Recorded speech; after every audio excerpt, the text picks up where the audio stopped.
तो last question जो हम कर रहे थे वो एनसीईआरटी का था 5.34, जिसमें ये एक पार्टीशन था और यहाँ पर आपने दो ब्लॉक्स रखे हुए थे, एक ब्लॉक और दूसरा ब्लॉक। दोनों ब्लॉक्स के मासेस आपको दिए हुए हैं 5 kg एंड 10 kg।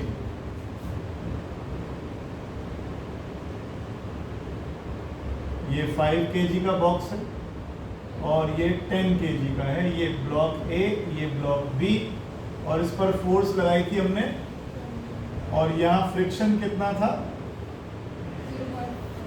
0.15 इतना फ्रिक्शन था इसके। अच्छा, और क्या कहते हैं, कहते हैं सबसे पहले what are the reactions of what is the reaction of the partition. देखो, रिएक्शन ऑफ द पार्टीशन निकालना है आपने। अगर फ्रिक्शन नहीं होता तो आप एक्शन लगाते 200 तो ये दीवार भी रिएक्शन देती 200 सेम से, लेकिन यहाँ पर कुछ काम और कर रहा है, फ्रिक्शन हमारी अप्लाइड फोर्स को कुछ कम कर रहा है। तो कितना फ्रिक्शन हम अप्लाई कर रहे हैं, कितना फ्रिक्शन लग रहा है, म्यू एम जी 0.15, एक मिनट कैलकुलेटर निकाल लो प्लीज, इनटू मास कितना हो गया 15 kg इंटू जी हो गया 10, तो ये हो गया 225 इंटू 10 22.5 न्यूटन। क्या बटन वाला निकाले क्या? अच्छा, तो नेट फोर्स कितनी आई? अगर मैं इसको एक्शन भी बोलूं तब भी चलेगा। आइए आइए, आ गया।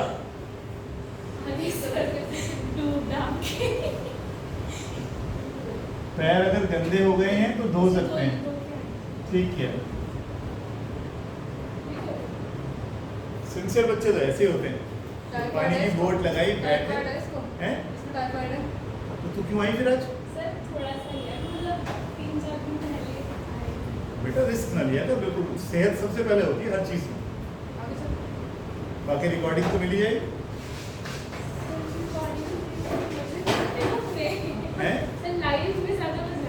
मजे तो आते क्या 178.5 न्यूटन। ये हमारा क्या, जितना एक्शन लगाया रिएक्शन भी कितना मिला, सेम, बस लेफ्ट साइड को मिला।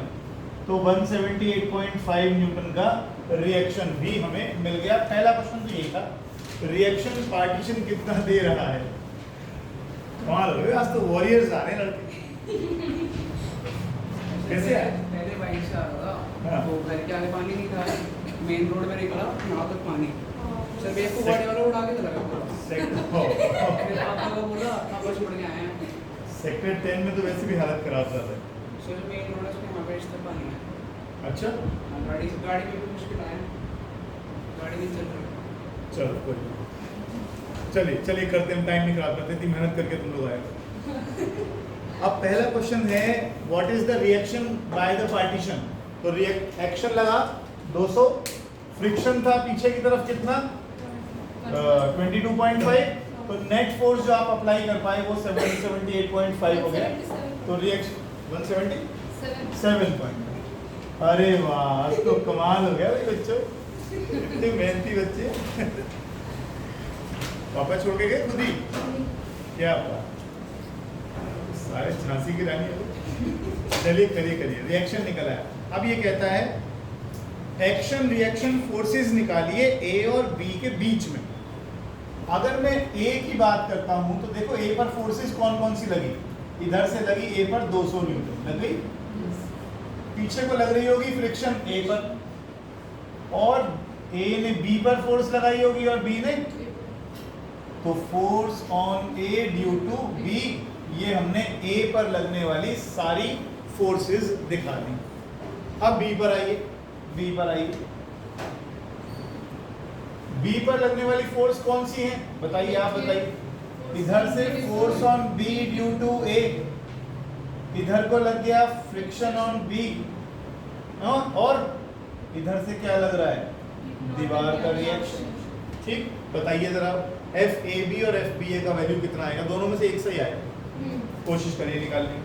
एफ ए बी और एफ बी ए, तो इसको ऐसे भी अच्छा लगता है 200 माइनस फ्रिक्शन, तो एफ ए बी आ देखिए ये रुका हुआ है कि नहीं, इसका मतलब इधर को लगने वाली फोर्स और इधर को लगने वाली फोर्स बराबर होगी। तो सोच रहे हो बिल्कुल ठीक है, लगा दो।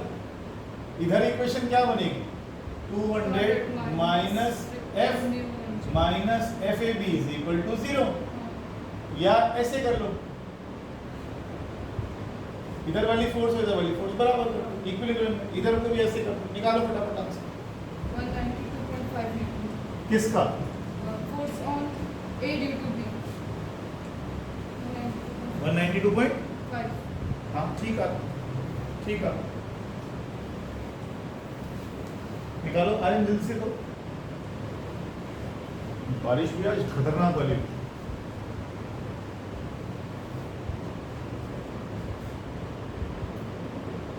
उन्हें पैर धो लिए ना अच्छे से। हाँ वैसे भी कभी मतलब पैदल नहीं आए हम मम्मी ने ऑटो में रखा। ऑटो मोटो कोई बात नहीं, मम्मी तुम्हारी कहती, मैंने तो बोलो मना किया था, मैंने रिकॉर्डिंग कर देता हूँ हैं। पानी के नीचे भी है। मैं उतरा वहाँ गाड़ी खड़ी करके वहाँ ओयो के पास, वहाँ से हमने गाड़ी ऐसे लगा दी, फिर हम साइड में उतरा। नहीं तो अभी तो हालत देखी, मैं तो प्रिपेयर्ड था। सिर्फ दूसरे वाले ब्लॉक को हम निकालेंगे तो उसमें जरूरत रिएक्शन फोर्स ये तुम्हें लगता है जरूरत है नहीं, अगर उसी से निकालते तो फिर रिएक्शन फोर्स ये लगता है। रिएक्शन फोर्स ये मेरे से मत पूछो, करके देखो, ज़्यादा क्या होगा, कैलकुलेशन गलत हो जाएगी। निशा ये पिछला वाला क्वेश्चन है बेटा जो हम लास्ट छोड़ के गए थे, वही वाला। निकालो आंसर्स तो निकालो फटाफट, कैलकुलेटर निकालो, कैलकुलेटर से कर लो बेटा फिलहाल के। थोड़ा सा जल्दी करो, इतनी मेहनत करके आए हो, तुमसे अच्छे खासे क्वेश्चंस तो हो जाए।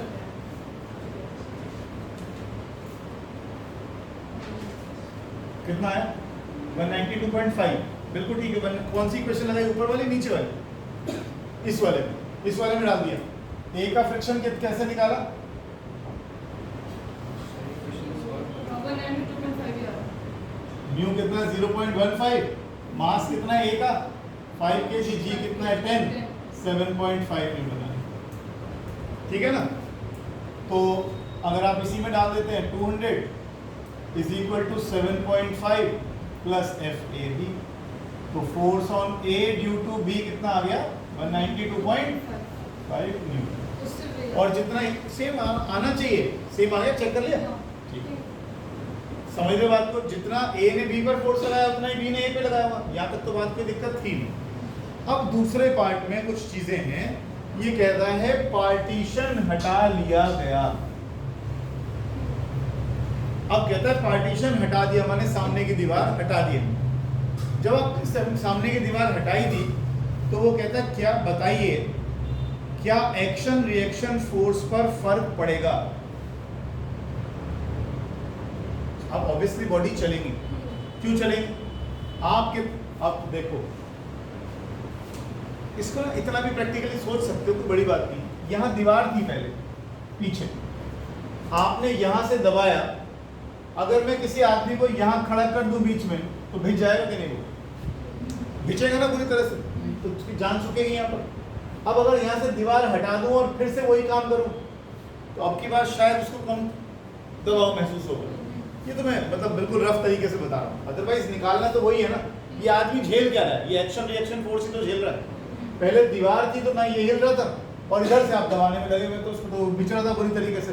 कितना रिएक्शन कितना वो आ रहा था, एक्शन रिएक्शन 192.5 है ना। लेकिन अब की बार क्या, दीवार हटा दी, दीवार हटा दी तो ये चलेगा। तो अब बताओ क्या एक्शन रिएक्शन पे फर्क पड़ेगा, और पड़ेगा तो कितना पड़ेगा। देखने से तो लग रहा है कि हाँ पड़ना चाहिए, वैल्यू आप बताइए कि कितना फर्क पड़ जाएगा, सोचिए।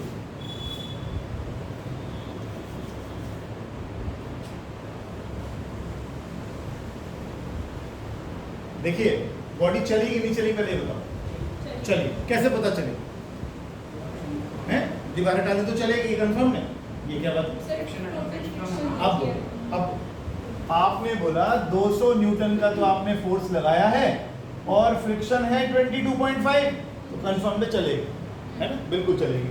कितनी फोर्स से चलेगी, कितनी फोर्स से चलेगी 178.5, क्योंकि 200 आपने लगाया, फ्रिक्शन कितना लगा 22.5, तो फोर्स लगी 178.5।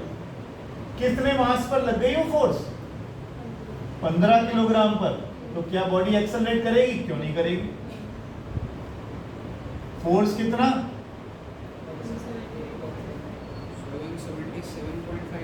177 पॉइंट, राइट, 177.5। इसको 15 से डिवाइड कर लो, 15 एकम 15,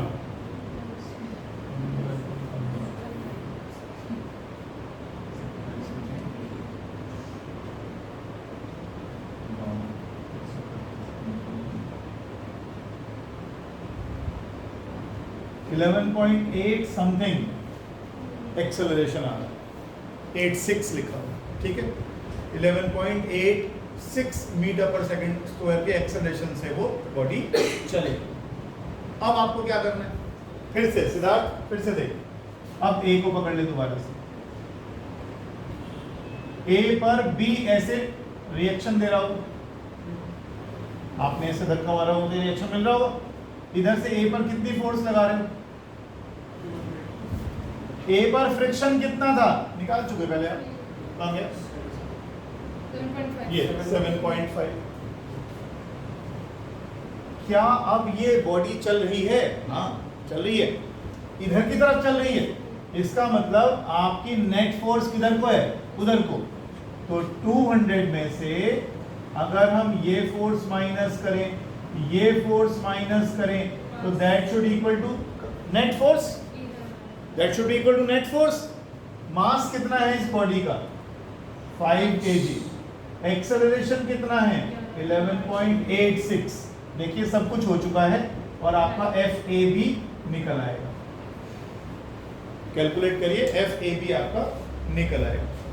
आइए, क्या बात, स्कॉर्पियो से भी पानी में आने में दिक्कत क्यों?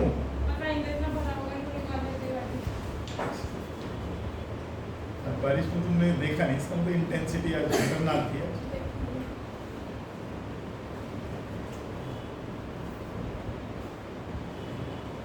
मैं तो आज बेटे को स्कूल से लेने गया, जोश जोश में जोर से छाता खोल दिया, छाता हाथ में आ गया। फिर उसके बाद तो हैप्पी बर्थडे होने था, मैं चलो होने दे। आज खूब नहाया मैं। कितना आया? 133.5। देखिए फर्क पड़ गया। पिछली बार आया था 177.5 और दिख भी तो रहा था। अगर मैं यहाँ पर 2 बॉक्स रख दूं, मैं तो फिर कह रहा हूँ एक्शन रिएक्शन की बात, तुम दोनों बक्सों के बीच में आदमी खड़ा कर दो और 2 धक्का, पता लग जाएगा दीवार हटने पे आसान पड़ता है या फिर दीवार लगाने में फर्क पड़ता है। दिख रहा है कितने न्यूटन का? ऑलमोस्ट 40 न्यूटन के आसपास, 40-42 न्यूटन के आसपास फर्क पड़ गया, तो रिएक्शन कम होगी। नेक्स्ट क्वेश्चन करेंगे। एक लॉन्ग ट्रॉली है और उस पर ब्लॉक रखा, हटा दो इसे।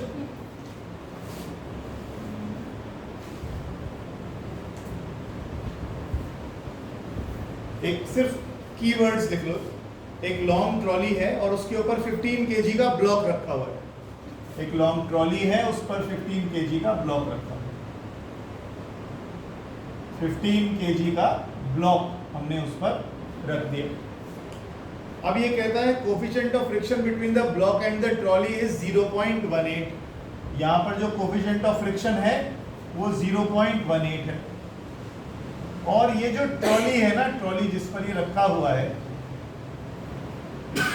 सॉरी, ये एक्सेलरेट करती है 0.5 मीटर पर सेकंड स्क्वायर से। कितनी देर तक? 20 seconds। and then moves with uniform velocity, and then moves with uniform velocity, and then moves with uniform velocity. Discuss the motion of the block as viewed by a stationary observer on the ground. यहां पे कोई आदमी खड़ा हुआ है stationery, ठीक है जी। बताइए इसको ब्लॉक का मोशन कैसा दिखाई देगा?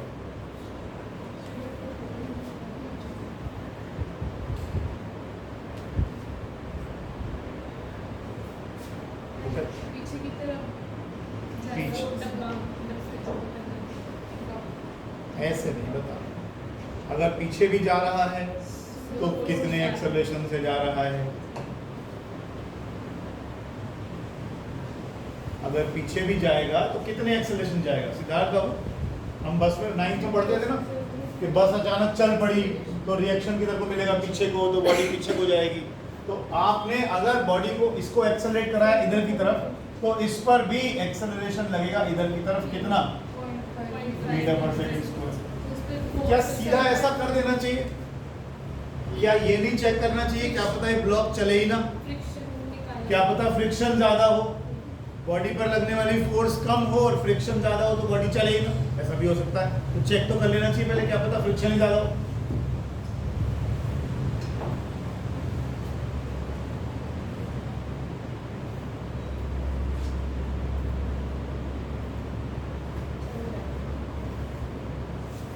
चल रहा है, चल रहा है, कैसे पता लगा चल रहा है। सबसे पहले आपने निकाला होगा force on the block, MA आगे, मास कितना है 15 किलोग्राम, एक्सेलरेशन कितना है, तो इतना तो फोर्स लगी ब्लॉक पर इधर की तरफ। कौन सी फोर्स कहलाता है, सूडो फोर्स, इनर्शियल फोर्स। ठीक, अच्छा, friction on block, friction on block, mu M G, mu कितना है, मास कितना है, जी कितना है, नहीं चल रहा।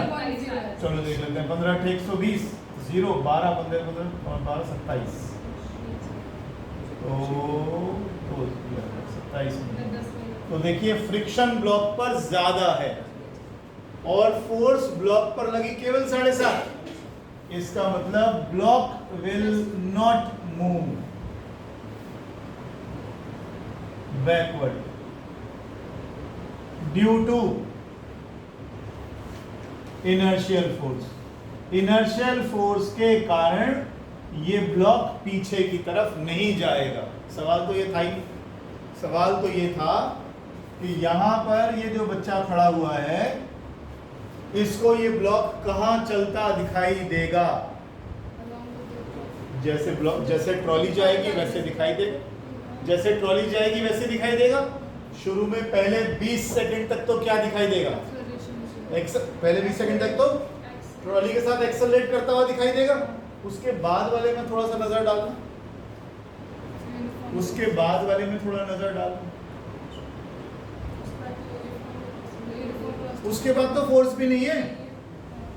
इसको पीछे धकेलने वाली फोर्स थी 7.5 न्यूटन, ठीक, और रोकने वाली फ्रिक्शन थी 27 न्यूटन। अब 7.5 न्यूटन पहले तो वो भी लग रही थी 20 सेकंड तक, 20 सेकंड के बाद तो वेलोसिटी कैसी हो गई, तो एक्सेलरेशन कितना हो गया, तो फोर्स ही खत्म हो गई। वो 7.5 जो लग रही थी वो भी खत्म हो गई। तो अगर शुरू में देखें तो पहले 20 सेकंड तक आपको ब्लॉक कैसे दिखाई देगा, एक्सेलरेट करता हुआ, और 20 सेकंड के बाद ब्लॉक कैसा दिखाई देगा, यूनिफॉर्म वेलोसिटी से चलता हुआ। कोई फर्क नहीं आया इसके अंदर। अच्छा, अगर मैं यहाँ खड़े होकर देखता तो ट्रॉली के ऊपर, तो अगर मैं ट्रॉली के ऊपर खड़े होकर देखता तो फिर रेस्ट पर उसको रेस्ट पर ही लगता, बिल्कुल रेस्ट पर लगता। अभी ना आपको एक थोड़ा सा कंसेप्ट और भी, अभी तक मैंने उस तरीके से पढ़ाना शुरू नहीं करा था। इनर्शियल और नॉन इनर्शियल फ्रेम्स होते हैं जहाँ से देखते हैं, उन पर न्यूटन के लॉज अप्लाई नहीं होते, तो बाद में बात करेंगे चलो इस पर। लेकिन अभी फिलहाल इतना समझ में आ रहा है कि अगर आप यहाँ खड़े होते तो block will be at rest with respect to the man standing on the trolley. ठीक है, दिखाई दे रहा है। चलो, एक ट्रक वाला क्वेश्चन मैं पहले आपको करा चुका हूँ। नेक्स्ट क्वेश्चन करिए। एक डिस्क है, डिस्क, इसमें कोई दिक्कत तो नहीं लग रही किसी?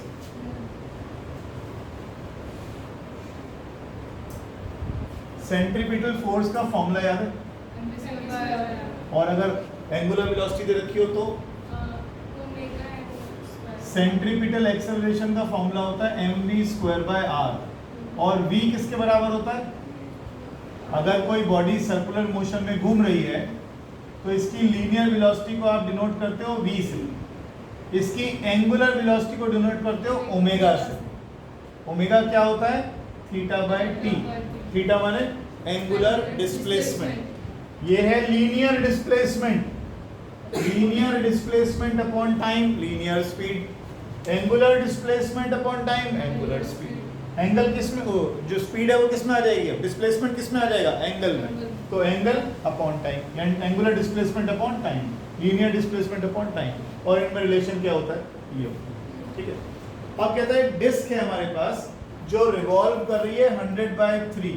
एक डिस्क है मेरे पास, बहुत शॉर्ट में लिखवा देता हूँ, जो 33 1/3 रेवोल्यूशंस पर मिनट कर रही है।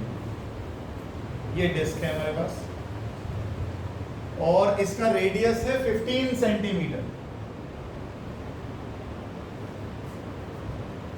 आपने 2 कॉइन इसके ऊपर रख दिए, एक कॉइन तो रख दिया यहां से 4 सेंटीमीटर दूर और एक कॉइन रख दिया आपने यहां से 14 सेंटीमीटर दूर। मतलब एक यहां रख दिया और इसी लाइन में एक इन्होंने यहां रख दिया। ठीक है जी, ये कॉइन 1 और ये कॉइन 2। ठीक है। कहता है अगर कोफिशिएंट ऑफ फ्रिक्शन इस डिस्क और इसके बीच में 1.5 है, 0.15 है सॉरी, तो कौन सा कॉइन डिस्क के साथ घूमेगा, कौन सा कॉइन डिस्क के साथ घूमेगा।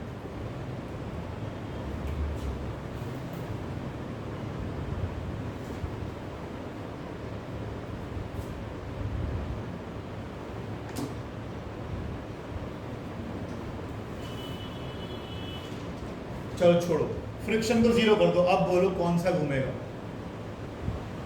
फ्रिक्शन को 0 बोलो, अब बोलो बताओ कौन सा घूमेगा। इतना सोच रहे हो, हे प्रभु। अरे जब फ्रिक्शन ही नहीं होगा, एक बात बताओ, मैंने एक डिस्क ले ली, एक बड़ा सा प्लेट है, बहुत बड़ी प्लेट है, उस पर आपको बिठा दिया मैंने, ये रहेगा। ठीक है, यहाँ बैठे आप, बहुत बड़ी डिस्क है, बच्चों को घूमने का है। मैंने फ्रिक्शन 0 कर दिया यहाँ पर। जब ये चलना शुरू करेगा तो आपकी वेलोसिटी किधर को होगी, टेंजेंशियल होगी। अब फ्रिक्शन तो है नहीं, जब फ्रिक्शन ही नहीं है तो आप साथ कैसे जाओगे। इसका मतलब आपको गोल गोल घूमने के लिए सेंट्रीपिटल फोर्स की जरूरत है, और यहां वो सेंट्रीपिटल फोर्स कौन देगा, फ्रिक्शन। यहां वो सेंट्रीपिटल फोर्स कौन देगा, friction.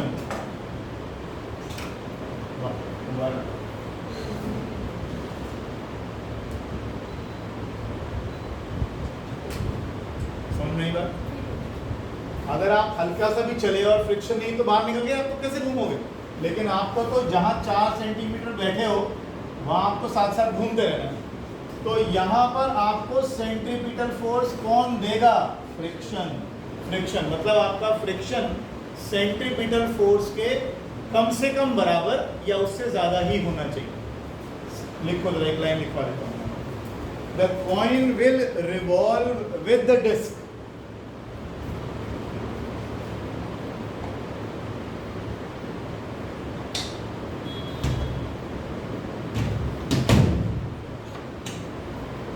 The coin will revolve with the disk if the force of friction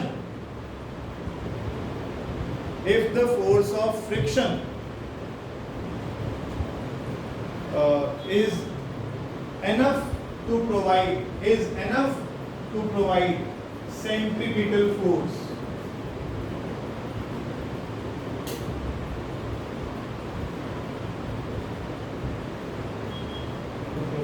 centripetal force, यानी आपका जो म्यू mg है that should be greater than और equal to mr omega square. ठीक है जी। कैसे आया mr ओमेगा स्क्वायर, v की जगह r ओमेगा डाल दीजिए तो आपके पास mr ओमेगा स्क्वायर आ जाएगा। सेंट्रीपिटल एक्सेलरेशन का फॉर्मूला mr ओमेगा स्क्वायर आ जाएगा। आप लोगों को अगर उसकी वजह से गर्मी लगे तो पीछे शिफ्ट हो सकते हो, कोई दिक्कत नहीं, कंफर्टेबल कोई दिक्कत नहीं, थोड़ी देर में चली जाएगी। अब देखिए मैं इसको इक्वल टू लेके करे दे रहा हूँ, mu G equals to R omega square. क्या निकालना है, क्या निकालना है, कौन सा वाला घूमेगा, कैसे पता लगाओगे, ओमेगा कैसे निकलेगा, ओमेगा तो दे नहीं रखा, ये क्या दे रखा है, सब चीजों को समझो ना। वो कह रहा है 100/3 रेवोल्यूशंस पर मिनट। अगर मैं पर सेकंड निकालूं तो रेवोल्यूशंस पर सेकंड होती है फ्रीक्वेंसी। तो फ्रीक्वेंसी हो गई आपके पास 10/18 मतलब 5/9। इतनी रेवोल्यूशंस एक सेकंड में कर रहा है। क्यों यूज कर रहा हूं, ओमेगा का फॉर्मूला क्या होता है, 2π/t कर दो या 1/t क्या होता है, फ्रीक्वेंसी कर दो। ये आ गया आपके पास, फ्रीक्वेंसी दे रखी है, क्या निकल आएगा इससे, ओमेगा। अब चेक करो किसका फ्रिक्शन सेंट्रीपिटल फोर्स से ज्यादा है।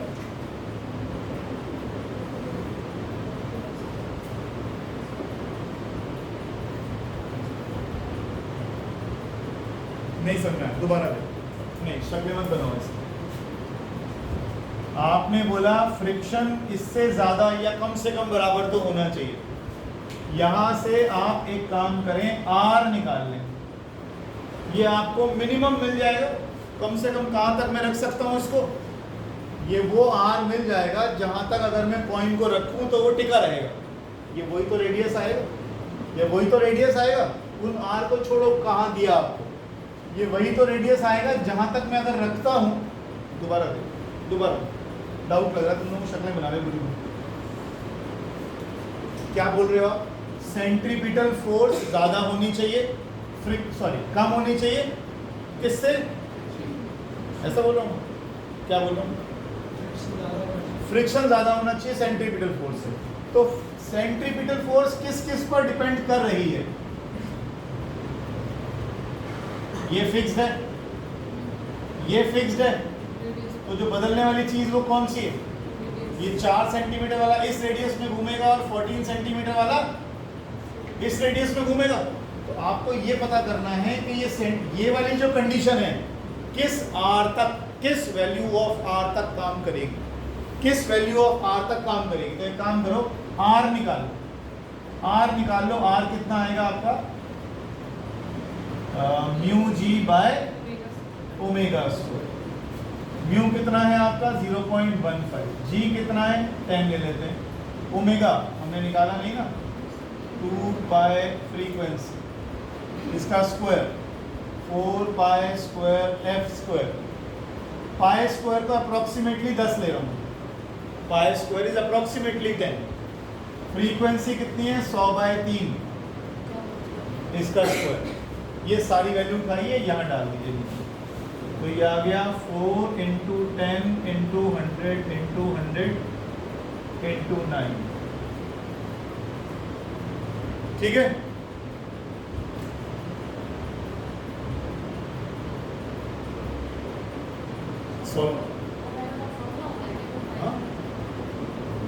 सुनो मेरे को, फॉर्मूला नहीं बना लेते हैं। जब कोई बॉडी सर्कुलर मोशन में घूमेगी, ओमेगा क्या होता है, एंगुलर वेलोसिटी। एंगुलर वेलोसिटी क्या होता है, एंगुलर डिस्प्लेसमेंट अपॉन टाइम। ये तो बात समझ आती है। अगर हम कहते हैं कि बॉडी ने एक पूरा चक्कर लगा दिया तो कितने डिग्री कवर कर दिए, 360 डिग्री माने कितने रेडियन, 2π रेडियन। और मान लीजिए एक चक्कर लगाने में कैपिटल टाइम t लग गया, 1/t किसके बराबर होता है, फ्रीक्वेंसी। तो आपके पास फॉर्मूला क्या बन गया, 2π न्यू कह लो, 2πf कह लो, वो आपके पास।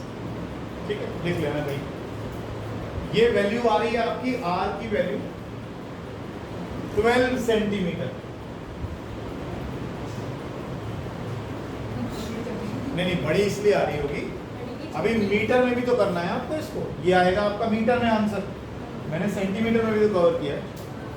इसको 100 से मल्टीप्लाई कर लो, किस लिए, ताकि ये सेंटीमीटर में आ जाए। तो 100 से 100 तो यही कट गया, तो 12 तो आता नजर नहीं आ रहा फिर मुझे। क्या गलती हुई? 5/4 into 100. वैल्यू चेक करो, कुछ गलती तो नहीं। 60 छोड़ दिया था क्या मैंने? ओमेगा का 60, ओमेगा कहाँ गया? ओमेगा हमने इसको डिवाइड नहीं किया। नहीं, फ्रीक्वेंसी कितनी ले ली? 100/3 लिया तो है। 100/3 लिया ना, 60 भी तो था।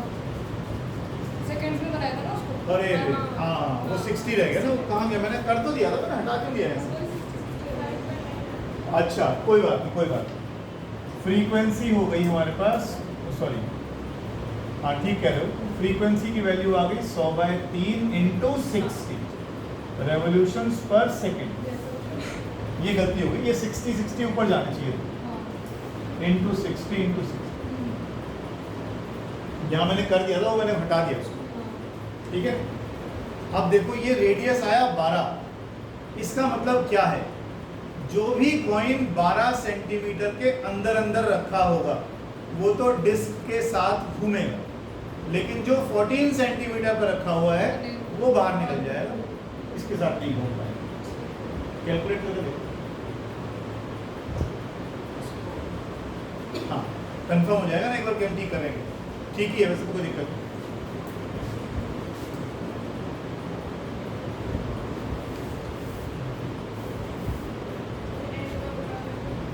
एंड का कौन सा वाला?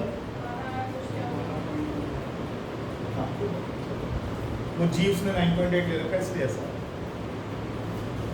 दोबारा पूछिए क्या करें। क्या आपको ये समझ में आ गया? आ गया ना? जब तक फ्रिक्शन क्या देगा? Centripetal force. और हम ये कह रहे हैं कि फ्रिक्शन या तो बराबर हो, नहीं तो ज्यादा हो तो बहुत अच्छा है ना। तो हम दोनों कंडीशन लेकर चल रहे हैं कि भी कम से कम बराबर तो होना ही चाहिए या बड़ा होना चाहिए उससे। तो हमने क्या करा, उससे r निकाला। अब r is less than equal to आया mu G by omega square. ये कौन सा r है? r should be less than और इक्वल टू दिस वैल्यू।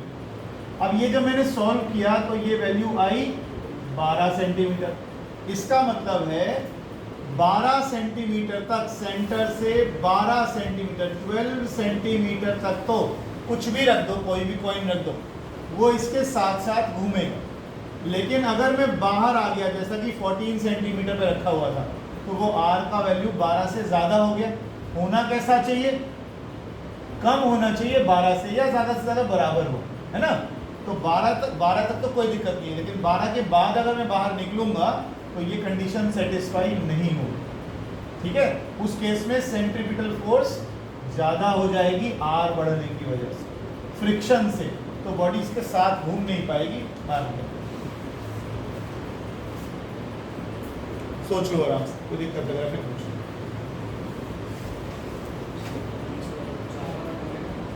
अच्छा, 12 से कम वाले सब घूमेगा, 4 वाला घूमेगा, 14 वाला बाहर। देखो फिर देखो, समझ में नहीं आया इसका। ये क्या है? फ्रिक्शन। ये क्या है? Centripetal force. फ्रिक्शन ज्यादा होना चाहिए। मैं इसको हटा देता हूँ, खत्म कर। ये लो, हम एक की बात करते हैं। 12 फ्रिक्शन ज्यादा होना चाहिए। फ्रिक्शन अगर ज्यादा होगा सेंट्रीपिटल फोर्स से तभी बात बनेगी। फ्रिक्शन में तो रेडियस का कोई रोल नहीं। फ्रिक्शन में क्या चीज आ रही है? सेंट्रीपिटल फोर्स में क्या आ रहा है? r बढ़ जाएगा तो सेंट्रीपिटल फोर्स भी बढ़ जाएगी। अब इससे हमने क्या निकाला कि r 12 से कम होना चाहिए। ये कंडीशन किस चीज की थी बताओ? ये कंडीशन किस चीज की थी?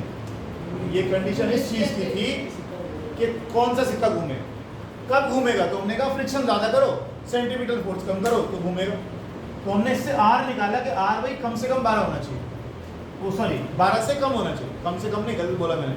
r 12 से कम होना चाहिए। और एक सिक्का रखा हुआ है 4 सेंटीमीटर पे और एक रखा है 14 पे, तो 12 से कम वाला तो घूमेगा, लेकिन 12 से ज्यादा वाला नहीं, वो निकल जाएगा। हाँ, ये नहीं समझ में आई? देखो इस पर, इसको गोल गोल घूमना है ना, गोल घूमने के लिए कौन सी फोर्स चाहिए होती है? सेंट्रीपिटल फोर्स कौन देगा यहाँ पर? मैंने अभी बात करी थी कि यहाँ पर किसी को बिठा देते हैं, उस डिस्क को घुमा देते हैं, फ्रिक्शन नहीं करते, कहाँ जाएगा ये? जैसे एक बार चलेगा बाहर। अगर इसको घुमाना है तो फ्रिक्शन चाहिए आपको। सोचो कोई आदमी बड़े से डिस्क पर बैठा हुआ है, घूम रहा है वो, और उसके हमने नीचे, पैरों के नीचे उसके हमने तेल डाल दिया बहुत सारा, फ्रिक्शन लेस कर दिया हमने उसको, क्या हो? घूमने में मुश्किल आएगी नहीं आएगी उसको? क्यों मुश्किल आएगी? क्योंकि फ्रिक्शन नहीं रहा। फ्रिक्शन क्या कर रहा था? फ्रिक्शन सेंट्रीपिटल फोर्स दे रहा था, फ्रिक्शन सेंट्रीपिटल फोर्स दे रहा था, उसको घुमाने में मदद कर रहा था गोल गोल। अगर फ्रिक्शन ज्यादा होगा तो घूमने के चांसेस बिल्कुल है, लेकिन अगर हमने ऐसा कर दिया तो वहां रुकेगा, फिर निकल जाएगा। सिंपल सोचो, बिल्कुल लंबा चौड़ा कुछ गेम ही नहीं है, वही चीज है। आगे चलो,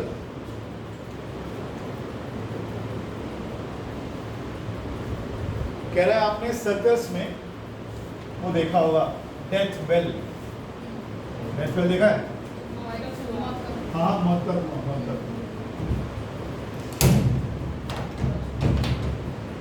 अब उस मौत के कुएं के अंदर कहते हैं मोटरसाइकिल वाला बिल्कुल उल्टा हो जाता है ऊपर, गिरता क्यों नहीं है? Explain clearly why the motorist does not drop down when he is at the uppermost point with no support from below. आगे कहता है what is the minimum speed required to perform a vertical loop in a radius of chamber 25 meter. अगर ये death well आपका 25 metre radius का है, वो motorcycle वाला जब यहां पहुंच जाता है, पहली बात तो गिरता क्यों नहीं? वहां इस कंडीशन को समझाइए कि क्या हो रहा है। गोल गोल घूम रहा है ना, गोल घूमने के लिए क्या चाहिए? Centripetal force. कौन दे रहा है सेंट्रीपिटल फोर्स? कौन दे रहा है सेंट्रीपिटल फोर्स? वर्टिकल सर्कल एक बार करा चुका हूं आपको, आप सोच कर जवाब दीजिएगा।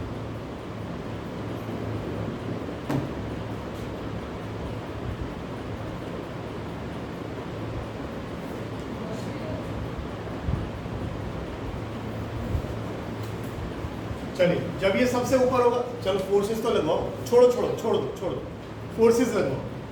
क्या कौन सी फोर्स लगाऊं नीचे को बताओ? mg। और बताओ।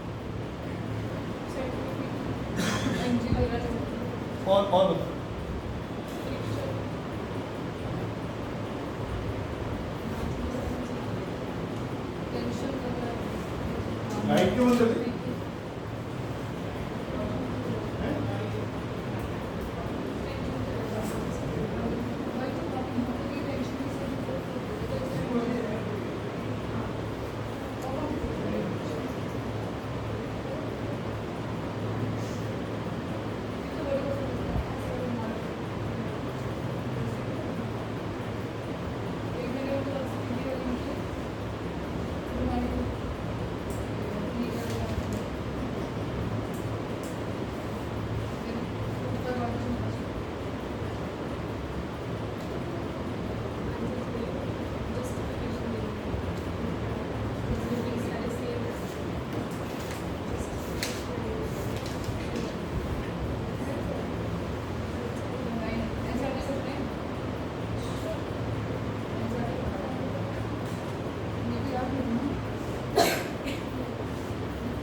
देखिए, ये फोर्स नहीं लगा रहा होगा ऐसे चिपकने के लिए इसके ऊपर, ग्राउंड पर एक्शन नहीं लगा रहा होगा, तो ग्राउंड का रिएक्शन नहीं मिलेगा नीचे की तरफ। अब आपको mg और r ये दोनों मिलकर क्या दे रहे हैं? किस तरफ लग गए? Toward centre. सेंट्रीपिटल फोर्स की डायरेक्शन क्या होती है? Toward centre.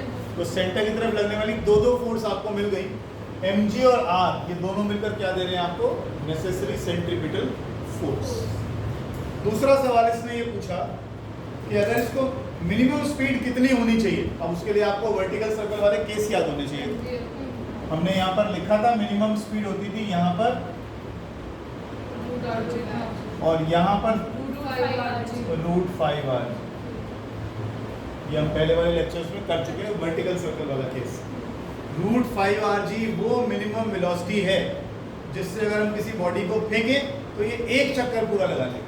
और सबसे ऊपर स्पीड कितनी होगी इसकी? √rg। याद करो, यहाँ √5rg, यहाँ √3rg, यहाँ √rg। ठीक, बस rg निकालना है, आपका आंसर है। लिखिएगा, जल्दी करिए फटाफट, और भी करने हैं।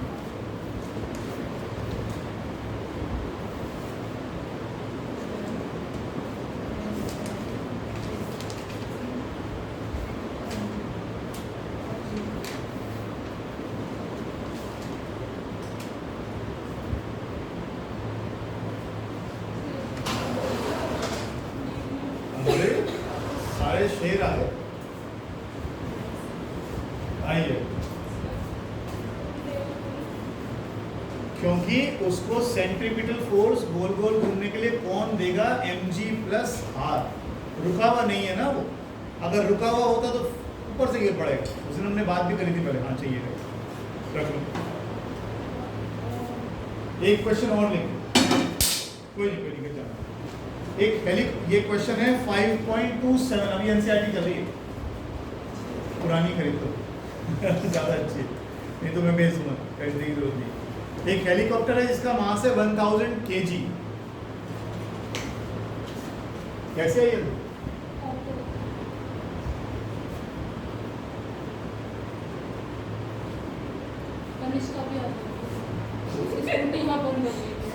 अरे स्कूटी में बताया करो ऐसे टाइम पे यार।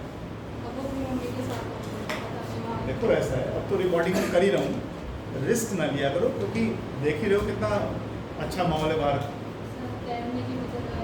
बेटा चोट चाट लग जाए उसका डर लगता है, गाड़ी से आ रहे हो तो कोई दिक्कत नहीं है, गाड़ी तक भी बीतेगी, है ना।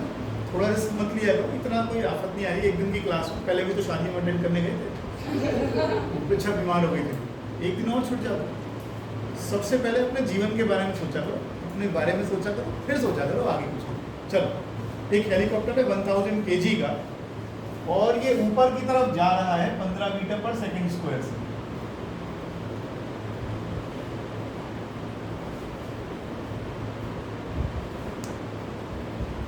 और क्रू और पैसेंजर्स जो इसमें बैठे हुए हैं उनका टोटल मास है इतना। ये हेलीकॉप्टर का मास है 1000 kg। अब ये कहता है what is the magnitude and direction of, क्या क्या निकालना है, मैग्नीट्यूड और डायरेक्शन किसकी, मैग्नीट्यूड और डायरेक्शन वही है, वही फोर्स ऑन द फ्लोर। अच्छा बुक है क्या तुम्हारे पास? Force on the floor by crew and passengers, force on floor by crew and passengers. पहले एक एक करके निकाल लेते हैं, ये निकाल लो पहले। 5.27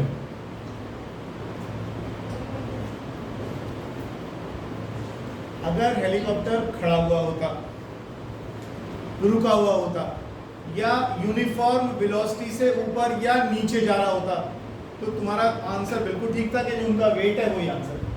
लेकिन ये हेलीकॉप्टर एक्सेलरेट कर रहा है, तो लिफ्ट वाले केसेस याद करिए। बस बस वही बात बन गई। तो ऊपर जा रहा है तो R minus mg is equal to ma, तो R आ गया आपका mg प्लस a। कितना मास ले लूं, कितना मास ले लूं? क्वेश्चन को 3 बार पढ़ो तो सही। कितना मास ले लूं? फोर्स ऑन द फ्लोर, कौन लगाया फोर्स? क्रू। 300 g कितना है? 10, m कितना है? 15, 7500। ये पहले सवाल का जवाब आ गया। किस तरफ लगा रहा है, किस तरफ? नीचे, नीचे। आगे लगाइए, आगे चलिए। आगे कहता है action of rotor of helicopter on the surrounding air, action of rotor of helicopter on surrounding air.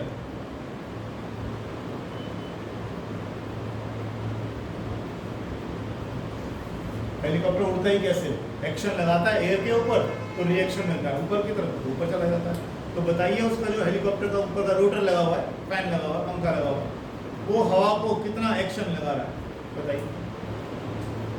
अब जब हेलीकॉप्टर के एक्शन लगाने की बात आएगी तो उसमें हेलीकॉप्टर का वजन भी है और जो लोग बैठे हैं उनका भी है।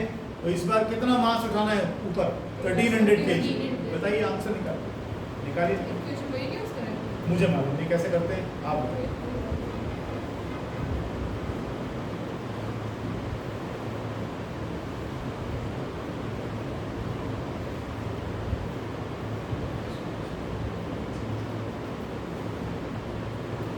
कितना किया इस केस में? आर कितना आया? बिल्कुल ठीक है, बिल्कुल ठीक है। मास टोटल कितना हो गया? 1300।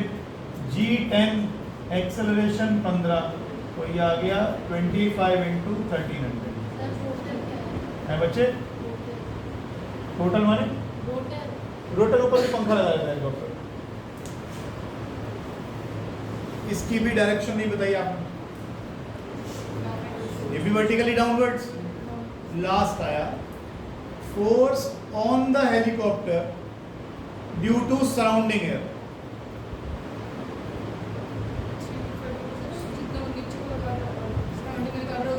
छोटे बच्चों, अगर रोटर नीचे की तरफ फोर्स लगा रहा है, किस पर? एयर पर, तो एयर भी तो रिएक्शन देगी ऊपर को। कितना? 325 लेवल से। तो एक्शन लगाया तो रिएक्शन ऊपर की तरफ। जो मेन क्वेश्चंस थे मैंने तकरीबन आपको सारे करा दिए इस एनसीईआरटी में।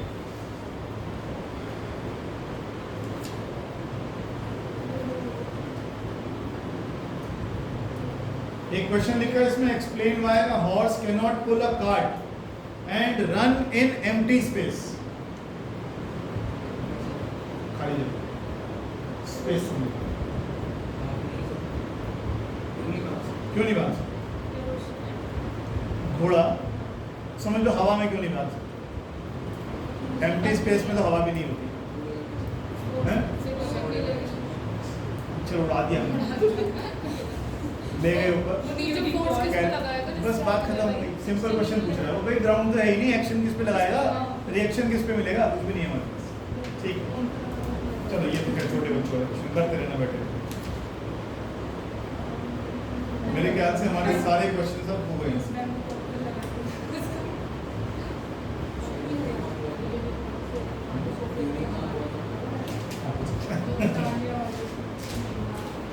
A truck starts from rest. Question number बता देता हूँ मैं, आप देख लीजिएगा एनसीईआरटी में। क्वेश्चन नंबर है 5.11। नहीं आज कोई बात नहीं करो। एक ट्रक जो है रेस्ट से स्टार्ट करता है और एक्सेलरेट्स यूनिफॉर्मली एट 2 मीटर पर सेकंड स्क्वायर। एक्सेलरेशन भी दे रखा है, यू भी दे रखा है। कहता है at t equals to 10 second. अच्छा है 10 में जब 10 सेकेंड हो जाए तो एक स्टोन ड्रॉप कर दिया उसने, standing on the top of the truck 6 metre high from the ground. Truck जो है वो रेस्ट से चल रहा है। कितना एक्सेलरेशन था अभी बताया था? 2 मीटर पर सेकेंड। जब टाइम 10 सेकेंड होगा, जब टाइम 10 सेकेंड होगा तो एक स्टोन को ऊपर से ड्रॉप कर दिया 6 मीटर ऊपर से। मतलब ट्रक पे खड़े हुए वहां से उसको ऐसे छोड़ दिया नीचे की तरफ। कहता है पूछा क्या है, वेलोसिटी बताइए और स्टोन का एक्सेलरेशन बताइए। p इक्वल्स टू 11 सेकेंड पर स्टोन की वेलोसिटी और एक्सेलरेशन बताइए। बस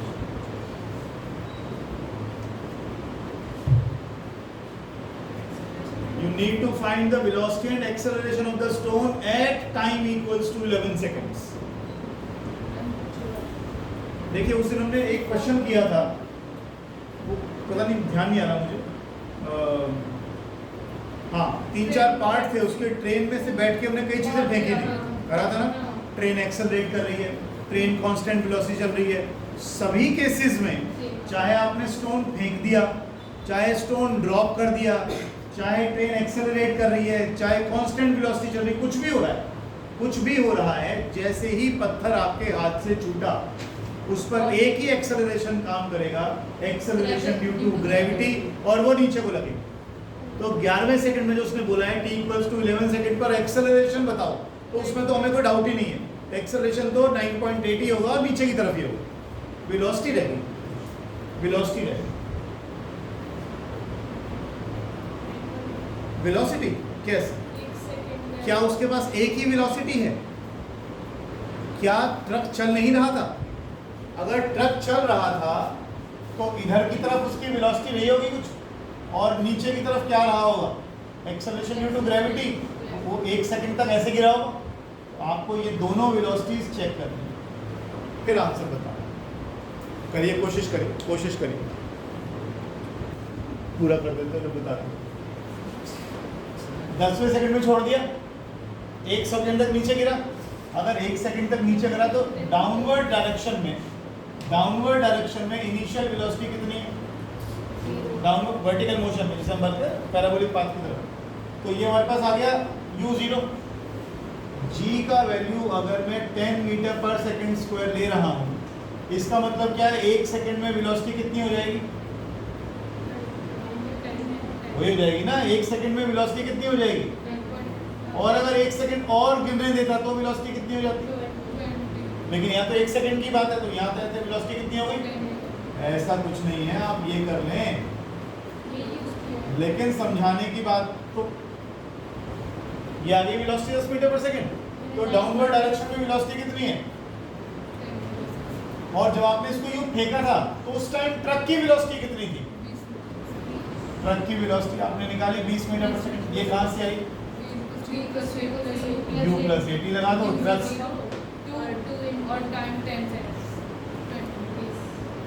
तो ट्रक चल रहा था उस टाइम 20 मीटर पर सेकंड से, जब पत्थर छोड़ा गया, और जैसे ही छोड़ा ग्रेविटी के काबू में आ गया, ग्रेविटी नीचे खींच के लाए इसको, कितनी वेलोसिटी कर दी 1 सेकंड में, 10। अब एक साथ कितनी वेलोसिटी है उसके पास, 2, तो रिजल्टेंट वेलोसिटी कितनी आएगी, a square plus b square का अंडर रूट 10√5। लेकिन कभी भी आंसर यहाँ छोड़िएगा नहीं, क्योंकि क्या और चाहिए,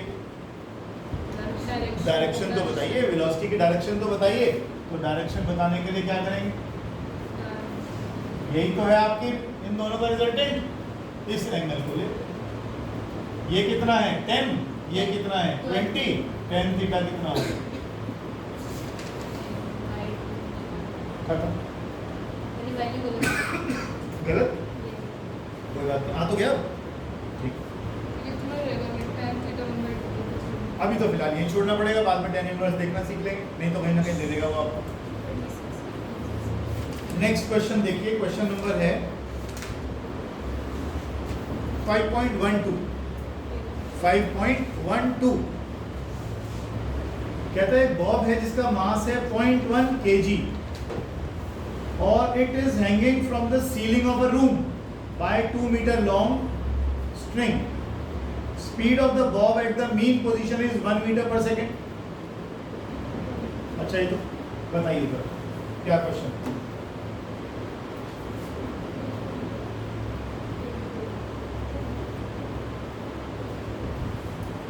एक आपके पास सिंपल पेंडुलम है और ये ऑसिलेट कर रहा है, ऐसे गया इधर, ठीक है जी, मीन पोजीशन पर इसकी वेलोसिटी है 1 मीटर पर सेकेंड।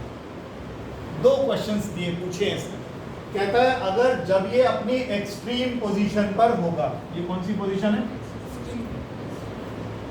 और हमने धागा काट दिया तो इसकी ट्रेजेक्ट्री कैसी होगी, इसका पाथ कैसा होगा, किधर को गिरेगा, और अगर ये यहां से चला है 1 मीटर पर सेकंड पे और अभी धागा टूट जाए तब क्या होगा। क्वेश्चन पढ़ के देखिए, क्वेश्चन पढ़ के देखिए क्या लिखा है। What is the trajectory of the bob if the string is cut when the bob is at mean position, और दूसरा when it is at extreme position. बताइए बताइए बताइए।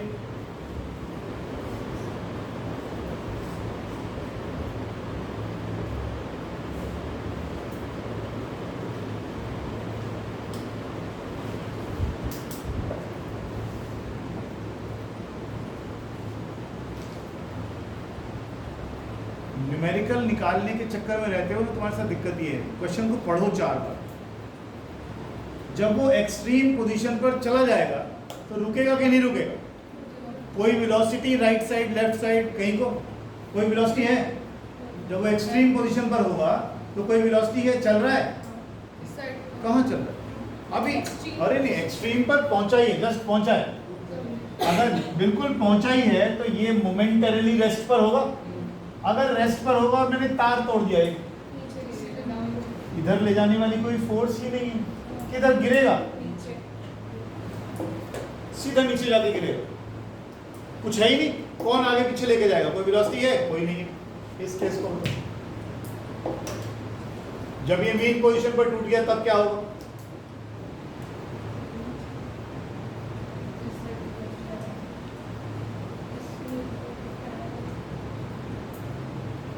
बोलिए बोलिए बोलिए। बिल्कुल ऐसे ही होगा। इस डायरेक्शन में वेलोसिटी है और इस डायरेक्शन में क्या है? Acceleration due to gravity. एक डायरेक्शन में कांस्टेंट वेलोसिटी हो, एक डायरेक्शन में एक्सेलरेटेड मोशन हो, तो बॉडी का पाथ कैसा आता है? पैराबोलिक आता है। ऐसे आएगा, सेम प्रोजेक्टाइल मोशन की तरह।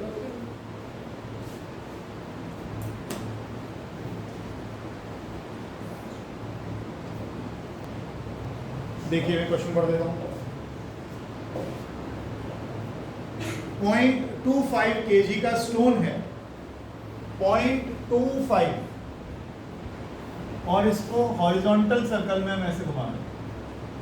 0.25 kg का स्टोन है और इसको हम हॉरिजॉन्टल सर्कल में घुमा रहे हैं, ऐसे ऐसे ऐसे ऐसे, और रेडियस दिया हुआ है 1.5 मीटर,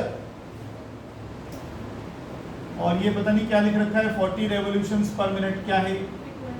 फ्रीक्वेंसी है, लेकिन फ्रीक्वेंसी पर सेकंड लेते हैं तो कन्वर्ट कर लेते हैं इसको, 40 रेवोल्यूशंस पर 60 सेकंड्स। गुड़िया तो आई नहीं थे, आप रास्ते में आ गई? अरे चलो आगे लिखो। अब ये कहता है क्वेश्चन नाम हाँ मिल गया। What is the tension in the string? What is the tension in the string? इस तार में कितनी टेंशन होगी? निकाल दीजिए जो अच्छा लगे। और दूसरा ये कहता है कि ये जो स्ट्रिंग है ना, ये 200 न्यूटन का मैक्सिमम टेंशन झेल सकता है। अगर आपने ज्यादा जोर से घुमा दिया तो ये टूट जाएगा। तो बताइए मैक्सिमम कितनी वेलोसिटी से हम इसको घुमा सकते हैं? बताइए। What is the maximum speed with which it can be rotated in the horizontal circle? ये वाला फॉर्मूला कभी होगा 1 - L/L कौन सा पढ़ लिया?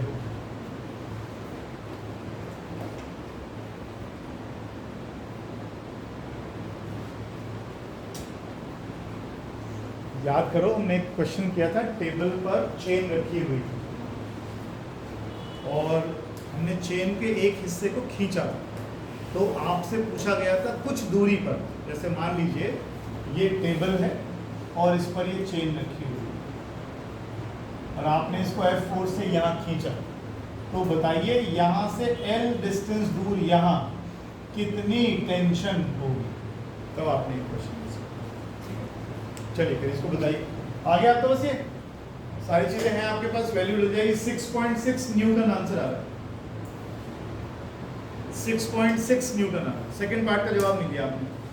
कितनी मैक्सिमम वेलोसिटी से इसको घुमाऊं ताकि ये 200 न्यूटन को एक्सीड ना करे? रूट 1200 कितना आएगा? 1200 10 रूट 12 20 रूट 3 20 इंटू 20 रूट 3 हो गया ना, तो 20 रूट 3 का मतलब हो गया 20 इंटू 1.7 भी करता हूँ तो 34 के आसपास। ठीक है आंसर होगा 34.6 आंसर। कैसे किया? T equals to mv² by r। T ने रखा है आपको 200। क्या निकालना है? v निकालना है ना, v। और ये वैल्यू आ रही है 34 पॉइंट कितना, मैं बुक से देख के बताता हूँ, 6 मीटर पर सेकेंड। यानी आप मैक्सिमम इतनी वेलोसिटी से इसको घुमा सकते हो तो ये नहीं टूटेगा, तो ये नहीं टूटेगा। ठीक है, अगला एनसीईआरटी वाले ढंग के जो ठीक ठीक से थे वो तो सारे हमने कर ही दिए। एक और कर लो 5.14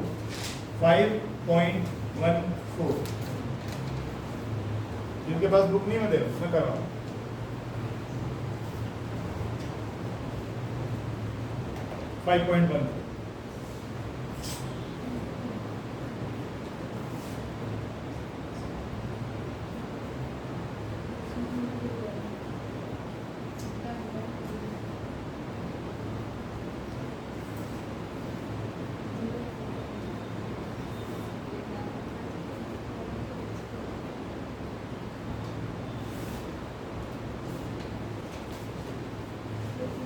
ये आपको पोजीशन टाइम ग्राफ दे रखा है एक पार्टिकल का, पोजीशन टाइम दे रखा है एक पार्टिकल का x सेंटीमीटर में और टाइम सेकंड में। 4 kg का मास है, 4 kg का इसका मास। ठीक है, ओरिजिन से चला था, 4 सेकंड बाद 3 मीटर दूर पहुंच गया। उसके बाद ये क्या है, चला ही नहीं। 5 सेकंड पे भी 3 पे ही है, 6 सेकंड पे भी 3 पे ही है, 7 सेकंड पे भी 3 पे ही है। इसका मतलब इस हिस्से में वो क्या रहा, रेस्ट पर। ठीक है, अब आगे कहता है what is the force on the particle for, कुछ टाइम्स दिए इन्होंने, t less than 0, 8, t greater than 4,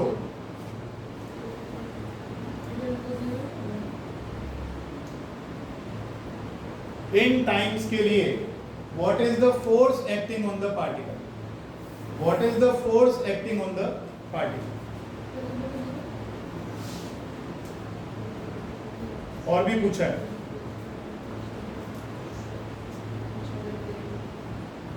ये आप ही कराएंगे, मैं नहीं कराऊंगा। impulse at t equals to 0 and t equals to 4 seconds। impulse याद आया, impulse change in momentum। हाँ जी, वो टाइम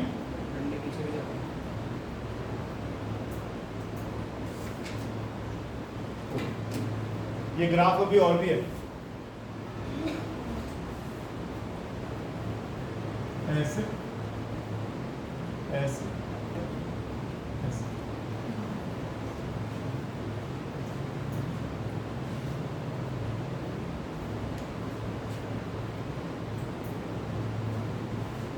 टाइम 0 से कम और 4 से ज्यादा बॉडी चली नहीं तो फोर्स नहीं लगी। तो इसका मतलब यहाँ नहीं है फोर्स और यहाँ नहीं। आगे बताइए, 0 to 4 के बीच में, 0 to 4 के बीच में क्यों? ठीक है, हाँ जी दीक्षा,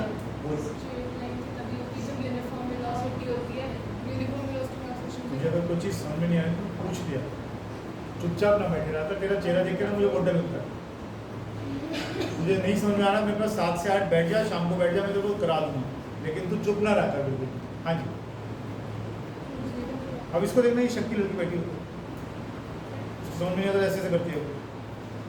मुझे अच्छा लगता है, कम से कम ठीक है, समझ में नहीं आया, मैं दोबारा ट्राई करता हूँ, कुछ और तरीके से कोशिश करता हूँ। ऐसा ना करा करो। बताओ हाँ क्या कह रहे थे आप? पोजीशन टाइम ग्राफ है ना, पोजीशन टाइम ग्राफ का स्लोप कैसा है? यूनिफॉर्म, यूनिफॉर्म वेलोसिटी आ गई, यूनिफॉर्म स्पीड आ गई, एक्सेलरेशन भी तो एक्सेलरेशन ना पहले वाले में है ना इधर पे है और ना बाद में, कोई तीनों में 0। अब आइए इम्पल्स, इम्पल्स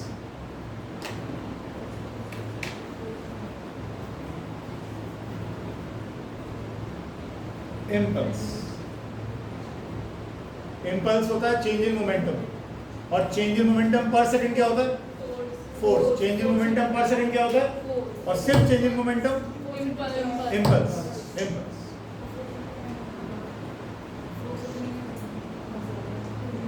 ये वाला तुम लोग खुद ही निकालो, जल्दी करो, बताओ बताओ फटाफट इम्पल्स कितना है। Slope of position time graph क्या देगा? वेलोसिटी। तो इसकी वेलोसिटी कितनी आ गई? 3/4 मीटर पर सेकंड आ गई, सेंटीमीटर पर सेकंड, सेंटीमीटर में था ना, सेंटीमीटर पर सेकंड आ गई। ये वेलोसिटी कब है? At t equals to 0। यहाँ से शुरू हुआ ये इतनी वेलोसिटी से। इससे पहले बताओ वेलोसिटी कितनी थी?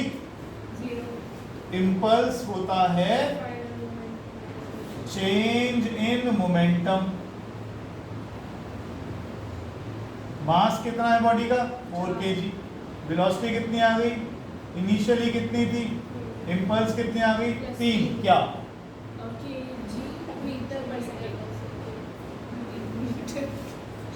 इम्पल्स का फॉर्मूला होता है F × T, force into time. ठीक है जी, न्यूटन से। kg मीटर पर सेकंड भी गलत थोड़ी है। आगे चले, और भी कुछ पूछा है। t इक्वल्स टू 4 पर पूछा है। t इक्वल्स टू 4 पे उल्टा नहीं हो गया? यहां तक वेलोसिटी कितनी रही? 3/4। उसके बाद वेलोसिटी गायब। इस बार अगर आप इम्पल्स निकालोगे, कब निकाल रहे हो इम्पल्स? अब t इक्वल्स टू 4 सेकंड पे। अभी आप चलते जा रहे हो, चलते जा रहे हो, चलते जा रहे हो, चलते जा रहे हो, यहां तक आपकी वेलोसिटी एक सी है। कितनी? 3/4। यहां मैंने गलती कर दी। क्या गलती कर दी? एक गलती कर बैठा,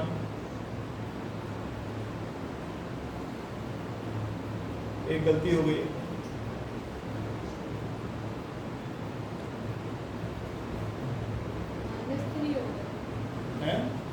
एक्चुअल में क्वेश्चन में ही गलती। देखो देखो, ध्यान रखा करो इन चीजों पर। एक्स दे दिया मैंने आपको सेंटीमीटर में, ये सीजीएस यूनिट आ गई, और फाइनल में आंसर क्या दे रहे हो? ऐसा यूनिट में दे रहे हो। जब ये अगर मीटर में लेते तो आता है आंसर, नहीं तो गड़बड़ हो जाएगा ना फिर। इसी बेटा मैंने ध्यान नहीं किया, मैंने जब सेंटीमीटर में दिया था तो मुझे यहाँ सेंटीमीटर के हिसाब से लेनी चाहिए थी ना। ये तो बाई चांस है कि बुक में मीटर दिया हुआ है, लेकिन अगर सेंटीमीटर में है तो ये गलती ना करें, ध्यान रखें इस बात का, क्योंकि हमारी वेलोसिटी किसमें आई है? सेंटीमीटर पर सेकंड है ना, तो ये गलती ना करें। फिलहाल मैं बुक के हिसाब से लिख रहा हूँ, बुक में मीटर दिया हुआ तो हम भी मीटर ही लेंगे। ठीक है, अच्छा। At t equals to 4 impulse कैसे निकालोगे? Change in momentum. Final momentum कितना हो गया? चल ही नहीं। इनिशियल मोमेंटम कितना था? मास इनटू वेलोसिटी कितना है? दोनों लिख लो। ठीक है, अब एक बार एनालाइज कर लो, कुछ चीज समझ में नहीं आ रही तो पूछो एक बार।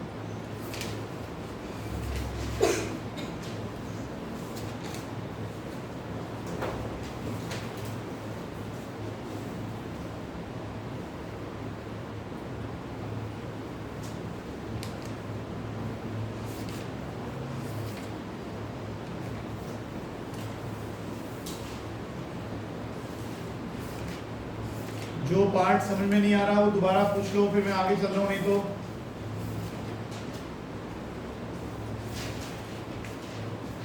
हटा दो।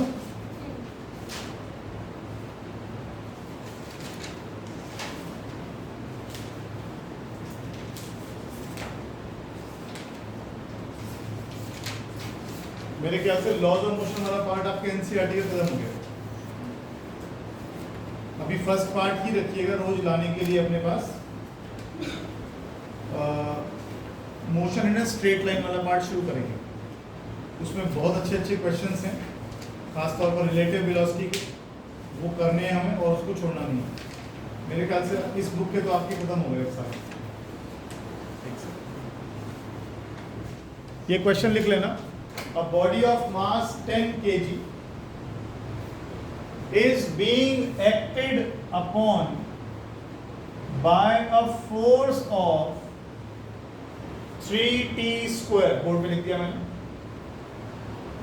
and an opposite constant force, and an opposing constant force, and an opposing constant force of 32 Newton.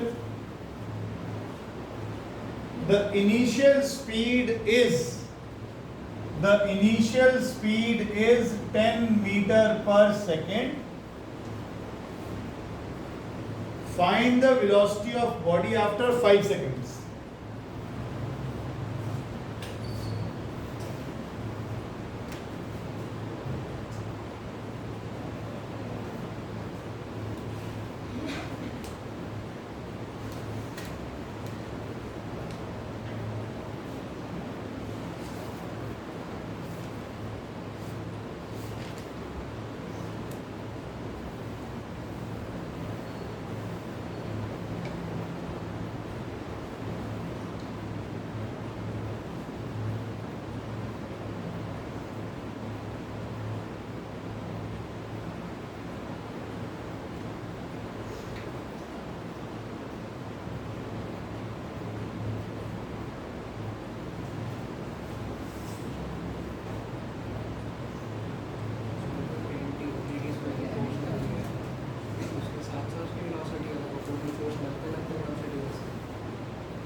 देखो देखो प्लीज, कितनी फोर्स लगा रहे हो?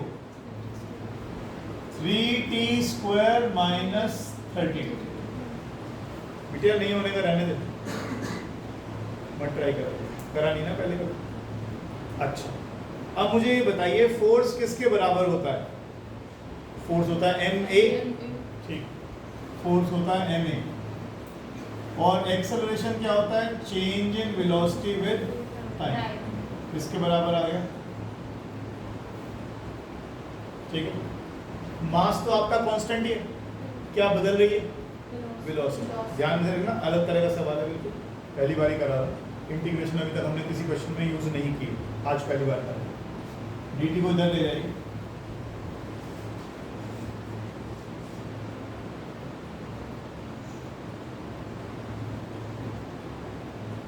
अब देखिए जरा ध्यान से, ये वेलोसिटी को कहां से कहां तक लेकर जाना है? इनिशियल वेलोसिटी बताइए. 10 मीटर पर सेकंड. बढ़ाते बढ़ाते बढ़ाते बढ़ाते वेलोसिटी कितनी कर देना चाहते हो? v. इस टाइम को देखो, शुरुआत में टाइम कितना था? 0. बाद में टाइम बढ़ते बढ़ते बढ़ते बढ़ते, ये सब चेंज कब देखने हैं आपने? जब टाइम कितना हो गया? 5 सेकंड. तो हमें क्या करना है? हमें इसे इंटीग्रेट करना है. सुन लो पहले सुन लो. इंटीग्रेट करना है 3t स्क्वायर माइनस 32 dt. कहाँ से कहाँ? देखिए, जब टाइम 0 है तब वेलोसिटी कितनी है? 10 मीटर पर सेकंड. जब टाइम 5 सेकंड हो गया तो वेलोसिटी कितनी है? आपको v ही निकालनी. पूरा करवा रहा हूँ, ध्यान से देखो. यहाँ पर अभी dv के साथ कुछ नहीं है, वैसे तो याद रखा करो dv का इंटीग्रेशन v होता है, लेकिन फिलहाल अगर कुछ नहीं है तो याद करने के लिए बता रहा हूँ, v की पावर 0 लिख सकते हो. किसी भी चीज का जो इंटीग्रेशन करते हैं तो रूल क्या होता है कि पावर को 1 बढ़ा दो और नीचे भी ऐसा ही कर लो. डिफरेंशिएशन का उल्टा है, उसमें ये जो पावर होती थी ये पहले मल्टीप्लाई होती थी और ऊपर एक पावर कम होती थी. इसमें डिवाइड होती है और ये बढ़ती है. उल्टा होता है, वैसे भी दोनों उल्टे ही होते हैं. ठीक है, इंटीग्रेशन का मतलब जोड़ना और डिफरेंशिएशन का मतलब तोड़ना. ठीक है जी. अब देखिए रूल लगाता हूं, इसका इंटीग्रेशन क्या आएगा? v. 0 + 1 अपॉन 0 + 1. v की पावर 0 + 1 अपॉन 0 + 1 आएगा ना, तो v ही आया. याद रखो, छोटे बच्चे थोड़ी हो. dv का इंटीग्रेशन v, dx का इंटीग्रेशन x. बस ठीक. लिमिट्स रख दो, ये 10 और ये भी, ये 10 और ये भी. देखिए आगे आ जाओ, इनको अलग अलग कर दो. ये हम पहले एक बार उसमें कर चुके हैं, कैलकुलस मेथड से, जब हमने डिफरेंशिएशन सीखा था. अलग अलग कर लिया. जो नंबर्स हैं वो अंदर क्या करेंगे? उन्हें बाहर निकालो. बाहर निकाल लिया. टी स्क्वायर पावर में 1 जोड़ो और नीचे 2 + 1, तो t³/3 हो गया. m आ गया. v V10 आ गया 3, ये कितना आ गया t क्यूब बाय 3 और लिमिट क्या है 0 से 5 माइनस dt का इंटीग्रेशन t dx का इंटीग्रेशन x, तो इसका 32 के बाद ये बच गया t और ये आ गया 0 to 5 0 to 5 दिख नहीं रहा है अब ठीक है, मैं इसको यहाँ लिख देता हूँ, ठीक है ऊपर कर रहा हूँ मैं इसको, नीचे नहीं कर रहा हूँ, थोड़ा दिखने में दिक्कत आएगी। आगे देखिएगा, अब हमें क्या करना है, इसकी जगह पहले अपर लिमिट रखनी है माइनस, अपर लिमिट माइनस 3 से 3 हटा दो, t क्यूब की जगह पहले डालो अपर लिमिट, t की जगह डालो 5 माइनस 0, 5 का cube minus 0, upper limit minus lower limit, t की जगह 5 minus 0, upper limit minus lower, आपका आंसर है। मास भी तो दिया था 10 kg, ये हो गया 125, ये कितना हो गया 150 160, निकालो वेलोसिटी कितना आ गया,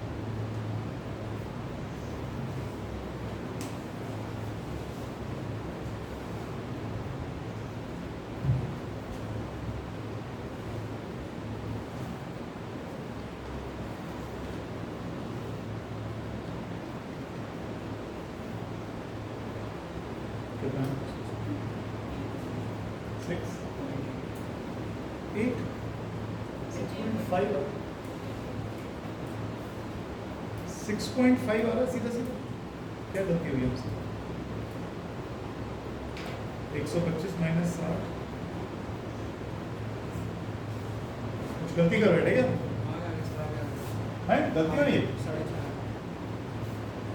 आ गया ना, हाँ वही आना चाहिए, कर लेता हूँ मैं दोबारा से, कोई बात नहीं, 10v minus 100 is equal to minus 35, 10v आ गया मेरे पास 100 माइनस 35 मतलब 65, आ तो गया,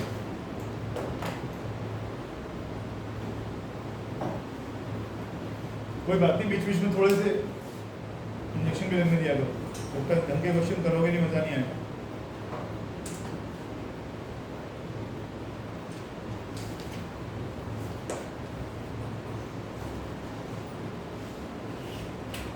करा दूंगा एक दो, ऐसे कोई दिक्कत तो नहीं है।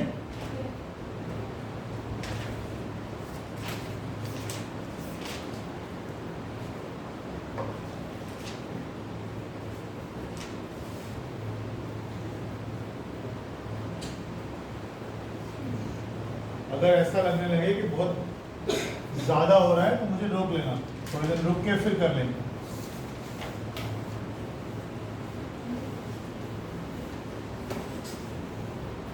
बेटा 11th क्लास में क्वेश्चंस की कोई लिमिट नहीं है, जितने चाहो उतने करते जाओ,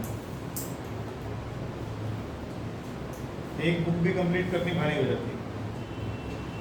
ये बीम है, ये वॉल है, ठीक है, और इन दोनों में ये टेंशन है एक्स और वाई, एक्स और वाई दोनों में टेंशन है, और ये एंगल भी दिए हुए हैं आपको दोनों के दोनों। ये वेट भी आपको दिया हुआ है 500 kg वेट, याद दिला सकते हो ये kg वेट को न्यूटन में कैसे करते हैं, into 9.8, 1 kg weight is equal to 9.8 newton, 9.8 newton, ठीक है। कह रहा है what is the tension in string x, बताइए what is the tension in string x, बताइए बताइए। T1 sin 45 ने इसको बैलेंस किया हुआ है, तो T1 की वैल्यू आ गई यहाँ से, T1 आ गया, क्यों कोई नहीं, ऐसे चल रहे केजी वेट में निकाले, कन्वर्ट कर लिया, ठीक है।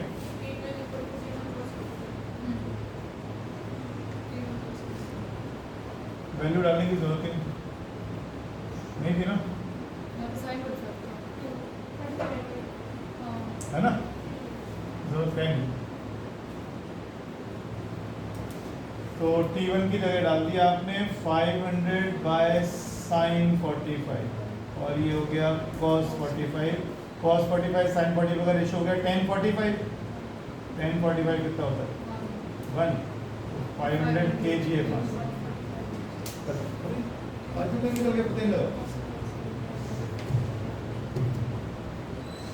सुनील सर आए क्यों नहीं अभी तक?